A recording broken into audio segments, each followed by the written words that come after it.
சேலம் மாவட்டம் ஆத்தூர் அருகே வடசென்னி மலையில் பாலசுப்பிரமணியர் கோவில் உள்ளது. இக்கோவிலில் மேற்கு திசை நோக்கி மூலவர் பாலசுப்பிரமணியர் அருள் பாலிக்கிறார். இதே திசைகளில் மூலவர் பாலசுப்பிரமணியர் குழந்தை வடிவிலும் காட்சியளிக்கிறார்.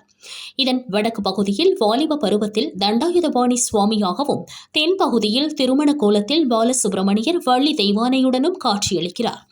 இக்கோவிலில் முக்காலமும் உணர்த்தும் முருகன் சுவாமியாக உள்ளதால் ஏராளமான பக்தர்கள் இங்கு வழிபாடு செய்து வருகின்றனர். சஷ்டியையொட்டி மூலவர் பாலசுப்பிரமணியருக்கு பால், சந்தனம், மஞ்சள், தயிர், தேன் உள்ளிட்ட 16 வகையான அபிஷேக ஆராதனைகள் நடைபெற்றன. தொடர்ந்து புஷ்ப அலங்காரத்தில் பாலசுப்பிரமணியர் பக்தர்களுக்கு அருள் பாலித்தார். இதில் ஏராளமான பக்தர்கள் கலந்து கொண்டு தரிசனம் செய்தனர்.